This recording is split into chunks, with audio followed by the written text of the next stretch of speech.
पवित्र पोर्टल 2025साठी सुरू करण्यात आलेला आहे। यामध्ये ज्यांनी रजिस्ट्रेशन केलेलं आहे ते विद्यार्थी त्यांचा फॉर्म चेक करू शकतात, सेल्फ सर्टिफायसुद्धा करू शकतात। साईडवर आल्यानंतर तुम्ही बघू शकता इथे तुम्हाला लॉग इनचं ऑप्शन दिलेलं आहे। ID आणि पासवर्ड टाकून कॅप्चा टाकून तुम्ही लॉग इन करू शकता। ज्यांनी पहिल्या म्हणजे टप्पा 1 मध्ये रजिस्ट्रेशन केलेलं होतं ते विद्यार्थी लॉग इन करू शकतात आणि ज्यांनी टप्पा 1 मध्ये म्हणजे या अगोदर जी भरती झाली होती त्या भरतीमध्ये जर तुम्ही रजिस्ट्रेशन केलेलं नसेल तर तुम्ही रजिस्टर हिअरचं ऑप्शन दिलेलं आहे, तर इथून तुम्ही रजिस्ट्रेशन करू शकता।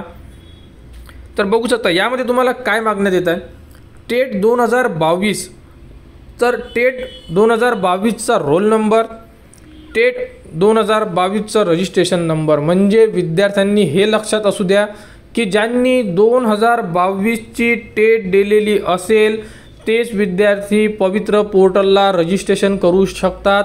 बाकी विद्यार्थी यामध्ये रजिस्ट्रेशन करू शकणार नाही आहे, कारण न्यू रजिस्ट्रेशनचं ऑप्शन चूज केल्यानंतर तुम्हाला टेट 2022चा रजिस्ट्रेशन नंबर आणि रोल नंबर मागितलेला आहे। म्हणजे याचा अर्थ तुम्ही समजू शकता की यामध्ये दुसरा विद्यार्थी रजिस्ट्रेशन करू शकणार नाही आहे। तर ज्या विद्यार्थ्यांनी टेट दिलेली आहे तेच विद्यार्थी पवित्र पोर्टल 2025मध्ये रजिस्ट्रेशन करू शकणार आहे न्यूमध्ये।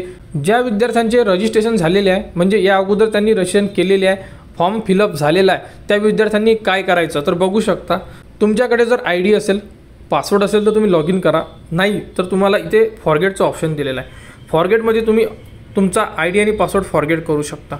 तर यामध्ये बघू शकता तुम्हाला जो सिलेक्ट तुम्ही जो क्वेश्चन सिलेक्ट केला होता रजिस्ट्रेशनच्या वेळेस तो सुद्धा तुम्ही टाकू शकता। अदरवाईज जो रजिस्ट्रेशन नंबर आहे त्यावरती OTP सुद्धा येऊ शकते तुम्हाला, तर तो चूज करून तुम्ही तुमचा जेही पासवर्ड आहे हा तुम्ही फॉरगेट करू शकता।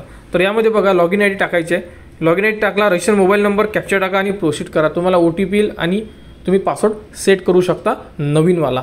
तर अशा प्रकारे तुम्ही पहिले सेट करून घ्या आणि तुमच्याकडे जर लास्ट वेळा तुम्ही रजिस्ट्रेशन केलं तो जर फॉर्म असेल तर त्यावरती ॲप्लिकेशन ID दिलेला आहे, तो ॲप्लिकेशन ID तुम्ही इथे यूज करू शकता। तर अशा प्रकारे तुम्ही तुमचा पासवर्ड रिकवर करून घ्या आणि लॉग इन करून तुमचा फॉर्म एकदा चेक करा की सेल्फ व्हेरीफाईड आहे का आणि फॉर्म चेक करा। सर्वप्रथम बघा ज्यांनी रजिस्ट्रेशन केलेलं आहे त्यांच्यासाठी लॉग इन करा, लॉग इन झालं तुमचं की OTP येईल, OTP टाका, OTP टाकल्यानंतर तुमचा फॉर्म मेन पेजवर इथे सेल्फ व्हेरीफाईड लिहिलेलं असेल, लॉग इन केल्याबरोबर दिसेल तुम्हाला। जर त्यामध्ये तुम्ही दिलेला फॉर्म या साईडला तुम्हाला फॉर्म चेक करायचे ऑप्शन दिले आहे, तिथून तुम्ही तुमचा संपूर्ण फॉर्म एकदा चेक करा। जर ओके असेल तर तुम्हाला त्याला अनसर्टिफाय करायची गरज नाही आहे, म्हणजे अनसर्टिफाय करू नका। जर फॉर्म ओके असेल तर ऑलरेडी जो सेल्फ व्हेरीफाईड झालेला आहे तर त्याला तसंच राहू द्या। ज्यांना वाटत आहे की आपण पहिले फॉर्म भरलेला होता जेव्हा पहिली भरती आली होती त्यामध्ये आपले काही मिस्टेक झालेले आहे किंवा आपल्याला काही डॉक्युमेंट चेंज करायचे आहेत, जर करायचं असेल तरच त्याला अनसर्टिफाय करा ऑप्शन दिलेला आहे या साईडला तुम्हाला इथे बघू शकता। तुम्ही जर लॉग इन केलेलं असेल तर अनसर्टिफाय करा, अनसर्टिफाय केल्यानंतर दुरुस्ती करायची असेल तुम्हाला ती, आणि सर्वात शेवटी तुम्हाला सेल्फ सर्टिफाय करणं गरजेचं आहे। म्हणजे जेव्हा तुम्ही होमला क्लिक करणार, होमला क्लिक केल्यानंतर तुम्हाला संपूर्ण माहिती देईल आणि इथे तुम्हाला सेल्फ सर्टिफाय असणं गरजेचं आहे। ज्यांचे फॉर्म सेल्फ सर्टिफाय असेल त्यांनाच ज्या जागा उपलब्ध करून देणार त्यामध्ये ते अप्लाय करू शकणार।